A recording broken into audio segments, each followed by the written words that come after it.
Hello, and thank you for joining me for another episode of the Finish More Music podcast. So in this episode, we are going to talk about distraction. So recently, we talked about choice overload and how much that can completely derail any chance of you finishing a piece of music, having a productive session, and for a lot of people, they never get on top of it, and it just makes it literally impossible. Really, the odds are so heavily stacked against you if you're suffering from this that you'll ever be able to consistently finish music or reach any of your goals as a music producer. Now, we've also discovered a ton about distraction lately. We've spoken about this before on the podcast. We know it's a problem for creatives. You, of course, know it's a problem if you're distracted.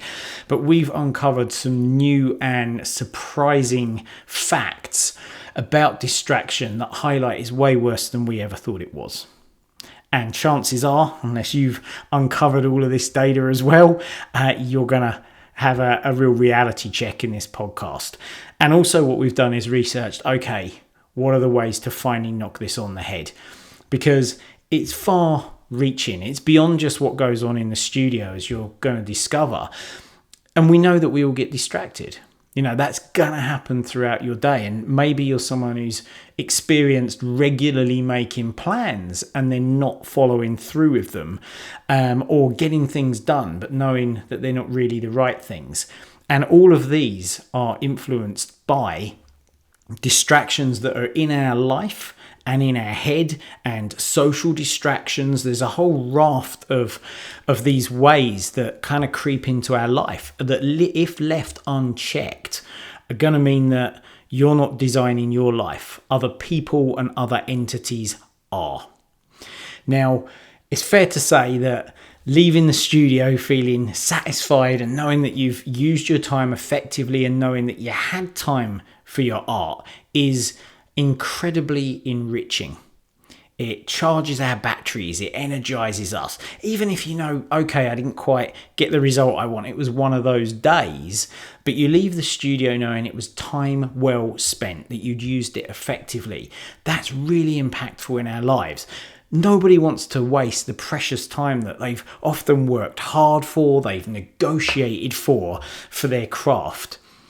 And if I put this another way, if someone says to you at the end of the day, hey, what's the highlight of your day? Isn't it amazing? Don't you love to say, I had my time in the studio that I used really effectively. I loved my session in the studio, versus the highlight of your day being, well, I sat in my studio chair and I watched Instagram stories for 30 minutes.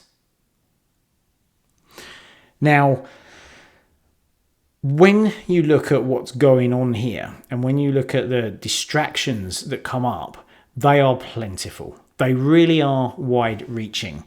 And we looked at in the podcast on choice overload what I thought was some really interesting research that had been done around the fact that in our free time, we often procrastinate on the things that we love the most, let alone the things that we're trying to avoid, that are tricky, that are difficult, and creativity can very often be that.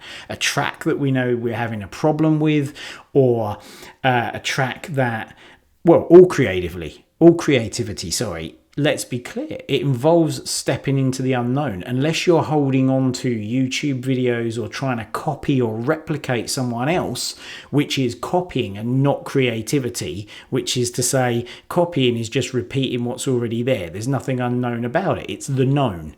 But creativity is the unknown. And therefore, there's often some trepidation about approaching that. And certainly, it requires more grey matter to be active in our brain. And our brain wants to do what's easy. It wants to conserve energy.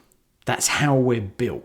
And so whether it's something that lights us up and we love it, or whether it's something that we are like, a bit edgy about that, the opportunity to procrastinate, as we discovered in that episode, it takes very little to get us going down that road.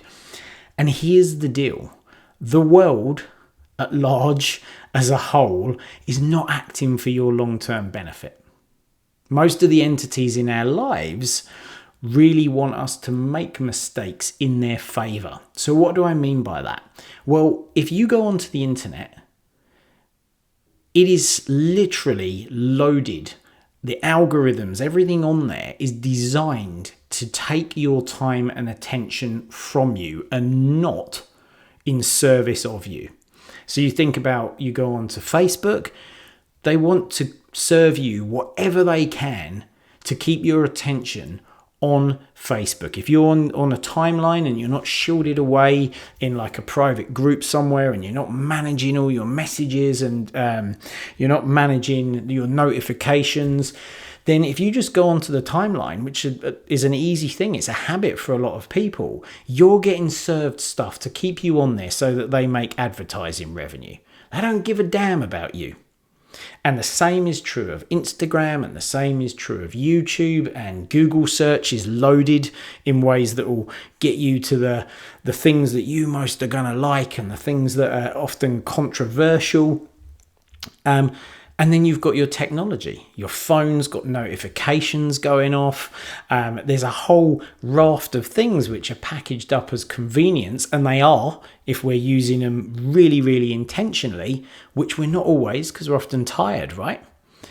They're all designed to get your focus and get your attention without any care for what you really want and what you want to achieve. Now, when you factor into this as well, that often we have time vampires in our life, and maybe you've got some in there right now. I've certainly had them in the past in my life, which are people who don't really know what to do with their time, and so they want you to entertain them in some way. It could be friends, it could be that person who's always luring you down out for a few drinks, or to watch the game, or, you know, certainly for me back in the day, it was always, oh, come on, let's go and have a cheeky spliff, when I used to smoke weed. And they're people who are time vampires. They're taking your time for them to entertain themselves. Now, they're not nasty people. I'm not saying for a second that the narrative is, oh, this, you know, my mate's going to be in the studio making some music, let's get them out of there so that they fail. Not at all. It could be the best of intentions, but often it's self-motivated. It could even be our loved ones popping into the studio. Can you just check this out? Can you just have a look at this? I know it's your studio. Just wanted to show you this quickly. I've just seen this thing that made me laugh. Can you, they want to share something with you.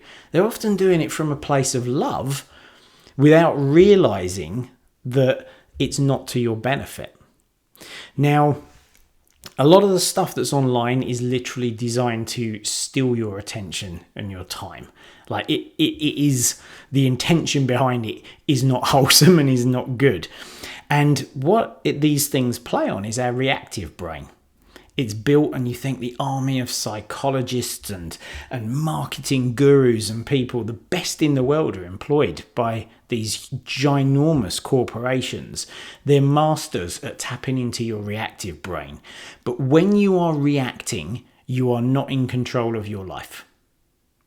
Being proactive is designing your life. Being reactive is letting someone else design your life for you. Big difference. Now, one of the things that I found made this even worse if I was distracted in the studio was how that played out in my life outside of the studio. So I remember, and this is years ago now, but this is such a phenomenal example of how can be much wider reaching. And I'm always talking on the show, as you will know if you're a long-term listener, about our entire life impacting our creativity. Creativity doesn't exist in a vacuum. It's that idea of having all the plates spinning. If one of these things drops, everything else goes. Everything is sort of interwoven, if you like. And what I would find is that I worked really long hours when I was in corporate, and I worked damn hard to get everything done that I needed to get done. And I would craft this like hour in the evening that I could get into the studio, I could write my music, and I'd have a conversation with Anna about it. And she was like super respectful, like, that's the hour of your time. You go and do it. But what would very often happen is that I would get into the studio, and then I would do something that was either a procrastination device, or I'd get caught out by a distraction. And it can be as simple as, and perhaps you've experienced this, your phone goes off and there's a text message there, or a messenger message. And you see that it's there, or maybe it's even been there for an hour, And I'll just get back to this person. And then what happens? The second you do it, it plants the seed in your head to keep going back and checking your phone. Have they come back yet? Have they answered what I had to say? If you made a post in a forum somewhere, or on social media, or has anyone come back? Because immediately there is now a seed in our mind that is pulling us away from being able to go into that place of flow where all we're doing is tunnel vision on the work, the creativity, the writing of the track. Or it could be, and one of the things I used to do was find myself sitting down and just immediately I'll just have a quick look at something online to get me in the mood. And then 30, 45 minutes later, it dawns on me, oh my gosh, I want to write some music here. Like, oh, okay, that initial, maybe the challenge of starting something new has died down a bit because I've been poncing around, playing about, messing about, whatever you want to call it, doing nothing to start with for 45 minutes. And now I've got 15 minutes left. And what happened in that time? Well, I would then say, hang on a minute, I've worked all day to get this hour. I've worked all day to get this hour. I'm damn well having this hour. And then I would have it. And now all of a sudden, the agreement that I would have had with Anna is, maybe we were going out, maybe we were going to watch a film, something along those lines. I'm rocking up 45 minutes late for that. And so straight away, there's a friction that's going to happen there. And it's natural, of course. I've broken trust. I've let Anna down. And maybe this happens to you as well with your significant other. You've let the person down. It creates some friction. Maybe there's a little bit of, some ill feeling or some ill words. And then what I used to do was be like, well, now Anna is trying to control me. This was my free time. This was my hour in the studio. Don't tell me what to do. That kind of mindset. And yet, what was really happening was I was letting the world around me determine my actions. So I'm saying, don't tell me what to do, but actually I'm saying to the world, tell me what to do. What a strange way to operate. But it's so easy to get caught up with, it's everyone else to blame and it's not me. But if we invite people to design our lives, then, don't be surprised when they do at the end of the day. And then it's so easy for us to then project that onto someone else and say that they're doing it. And so you can see that when that happens, that then spills over. Someone won't trust that you're going to be an hour next time. Maybe there's a little bit of niggle before you even go in the studio. Now I'm not in the right frame of mind. Now I'm on YouTube getting, trying to get calmed down. And you can see how this literally snowballs and becomes a problem from something as simple as just that initial moment of sitting down and going, I'll just search for this, or just answer that text, or just do this thing. So hopefully I've painted the picture of why it is absolutely essential to learn how to shield yourself and how to develop your ability to focus on command. And there are 3 core ways that we've uncovered that you can do this. Now, the third one's going to be potentially for you, and for most people, a little uncomfortable. So we'll start with the one that is maybe the most common and is the easiest to do, but also has a little bit of a surprising twist in it. And that's called controlling context. Put another way, the context is something that surrounds a thing that we do or a thing that we say, in this case, our studio space, our studio time. What's surrounding that is our environment and the things that we allow into it. Now, if we allow things that are going to make us react into our studio space, then again, we're in this situation where we are not controlling our actions. The reactions are. So the obvious thing to do is remove these things. And we've all heard of this, like, don't take your phone in the studio. Like, just don't do it. Just leave it outside. There are other things that we can do. One that may not be as obvious to you, but certainly I had to figure out. And I used to do this, a couple of years ago. It's not that far back. And this was even when I would work. I would go into the studio where I do my work in the day.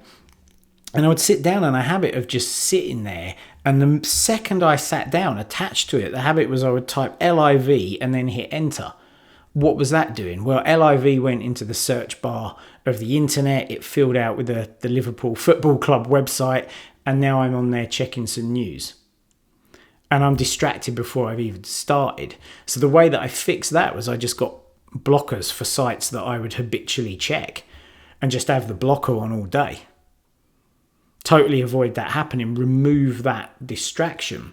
But here's one that may be a little more surprising for you, which is to be looking to fill your space with simple tools that offer no distractions.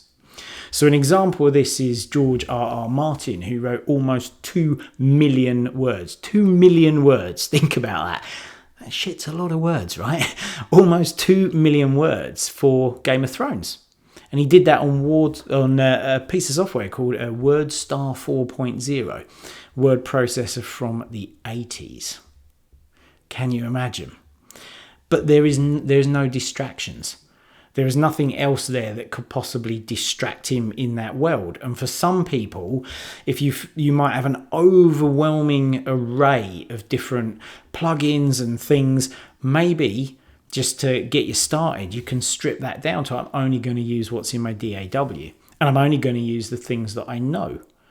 And there's ways to organize all of our libraries and the things that we have to get rid of the stuff that is distracting to us. Maybe it's just grabbing a Groovebox and getting away from the computer. And I'm just going to make music inside of this thing. But a lot can be achieved with very little when it comes to music production. And if it's a case of, oh, what does that knob do? Or what's that preset? Or I haven't looked at that synth for a while. I haven't done this thing. Straight away, we can get pulled away from the task in hand. Now, this is the piece that you've no doubt heard about a bunch when it comes to distraction, the preparation of your environment. And it's super important. It's like 101 in avoiding distractions, but it is only the first line of defense. There are a number of other things for us to look at that will pull us away from the task at hand. And one of them is preparing your mind. And you may not have considered this, but if you find you sit down and you don't have the phone and you've really nailed this stuff, but you find yourself looking out the window or thinking about work, or you get started on the music and then part way through when the going gets tough, then your mind pulls you off to, I'll just go and look at this site. I'll just do that thing. I'll just go and check something. I'll organize something. I'll mess about with something. We've got external distractions and then we have internal distractions. And it can be as simple to fix this, as simple as sitting down and giving yourself a couple of minutes before you start. So it literally means don't sit down in your studio chair and start clicking buttons. Like sit on your hands if you need to. But allow yourself to get into a creative mindset. Now, there are a few things that you can do here. It's been proven scientifically that if you sit down and you focus on what is the goal of what I'm trying to achieve here in this session, then it gives your brain a sense of control and it can release dopamine. You've probably heard a lot about this, but effectively, when this is a chemical ultimately that our brains release that run through our system that can energize us, make us feel more motivated, make us feel more focused on what we're doing. And by simply sitting there and allowing yourself a little bit of space before you start, only a couple of minutes. You go, well, I've only got 30 minutes. Well, yeah, if you're going to end up burning 15, 20 or the whole 30 minutes, what's 2 minutes? Less than 10%, right? And it just allows us to get complete with what we're doing. If we've got the monkey mind state, maybe we've come from work or conversations, if it's in the evening, and you can just allow yourself to gently let those thoughts go. And instead, and the way I think about this is almost like when you can bring things in and out of focus. Maybe you're taking out a photo on your iPhone and you can click. I'm sure Android and other thingy bobs, whatever else you're using, has got this. Wherever you click on the photo, that thing is what comes into focus and the other things can blur out a little bit. And it's kind of like, okay, acknowledge that all this stuff's going on in my mind, but now I'm going to blur that stuff and I'm going to bring into focus, what is it that I'm creating now? What is it that I'm looking to do now? What are the first steps? Now, the other thing that's a really cool hack is to become and bring into your awareness, what are the things that usually distract me? What do I usually, okay, halfway through, I often find myself, if the going gets tough, I'll go and get onto YouTube.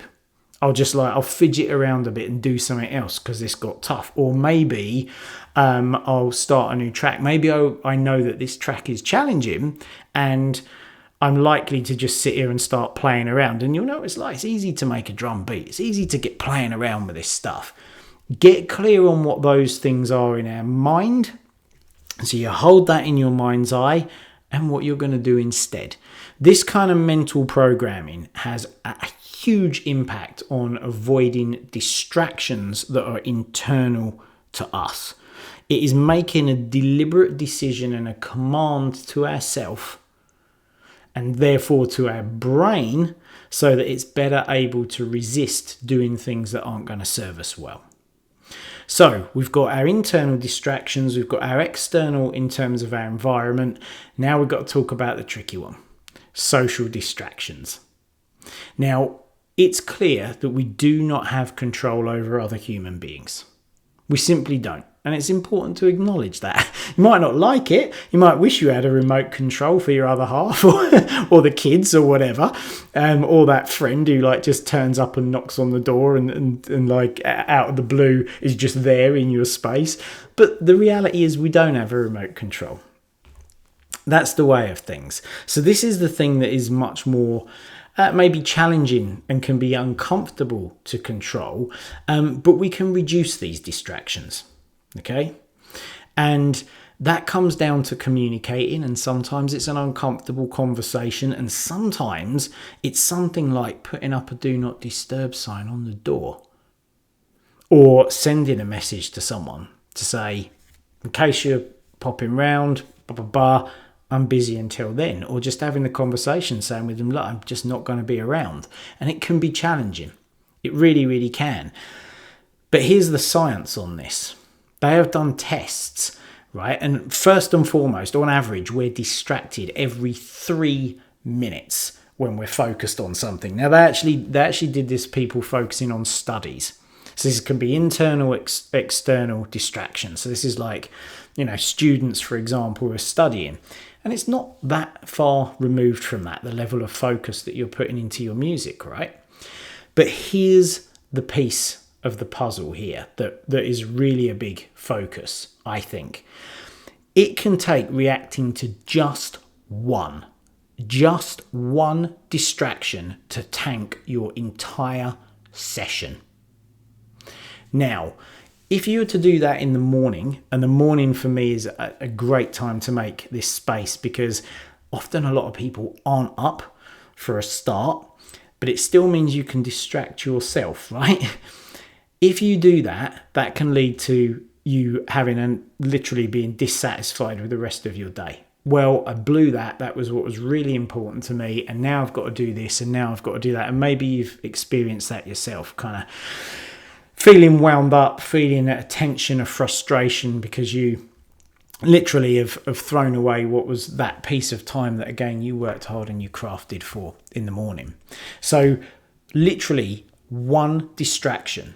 And this is something that you then get to take and have a conversation with someone in your life who may be, with all the love in the world, literally with all of the best of intentions, distracting you. And to them, it's like innocuous. Well, I was only in there for 30 seconds. But this is the data. That one distraction can be enough. And certainly I've experienced having a distraction like that and then not being able to kind of get my head back in the space, and in that gap, in that moment, then finding myself on YouTube or on a website, and now I'm even more distracted. So it can take 20 minutes to get back on focus without that knock-on effect. Stuff is serious, it's important, it's worth paying attention to these things. And that can be the basis for a really nice, loving, but firm conversation. And you may want to consider, which is worse, which is more uncomfortable for you. We often try to kick the can down the road with these things, right? We accept long-term discomfort for short-term comfort. But flipping that around, that short, maybe frank, and firm, but still coming from a place of kindness conversation, is really saying, look, what's worse for you? Blocking people from speaking to you, or let me rephrase that, putting firm boundaries in place for people not speaking to you, and maybe putting a do not disturb sign, which might feel really drastic. But it could be as simple as that, just to remind someone. You let them know first. They're not coming to speak to you, and there's a big thing that's like, this really aggressive sign on the thing. Don't come in here. There's a conversation first, but you get to allow yourself to have the space. And what's worse, that initial conversation or the sign or whatever it might be, or someone coming in to ask a quick question, or you picking up the phone and answering a call to someone, and then knowing that and seeing the damage that this causes for you. You've got the data now, right? And knowing that this would really derail this session and potentially the next and the next and the next. And what would, let's say, your family prefer? You setting up that boundary that says, just for this 1 hour, anything you want to share or a question you've got or something that you're doing, if you can just park that. Or would they prefer to get the question or whatever it is answered, and then you have the raging hump all evening? Or even if you don't, even if you're a super chilled person, eventually this will catch up. It always does. There's that monkey on your back, and it gets heavier and heavier and heavier and heavier as it grows if these things aren't resolved. So you've got the data. It's as always a choice. Will I speak to people? Will I share this with people? Am I going to keep operating in the way that I am? Like, the definition of madness, keep doing the same thing, expecting getting a different result. It can take just that one moment, and that's it. The session's gone. So with these statistics shining a light on the danger of derailing and damaging your creative sessions and the thing that light you up, your passion, that thing that supercharges you for a great many other things that you do in your life, now you know how to avoid the distractions. As always, the ball's in your court. If it's something that you want to take on and do, you can. But some of the data that we discovered and some of the things that are issues and ways of overcoming them was new to us. So I hope something's resonated with you, and that this helps you to ring fence and protect and put up the borders for your creativity. And then when you get in there, to actually make the most of it and honor what it is that you really want to do, so that you get to feel fulfilled at the end of the session, and it has a knock-on positive impact on the rest of your day, which then makes more space for more creative sessions, and so on and so forth. So let me know what you thought. Hit me up with the DM at I am Keith Mills on Instagram. As always, you can grab the show notes on the website, finishmoremusic.com. Until next time, take care and happy music making.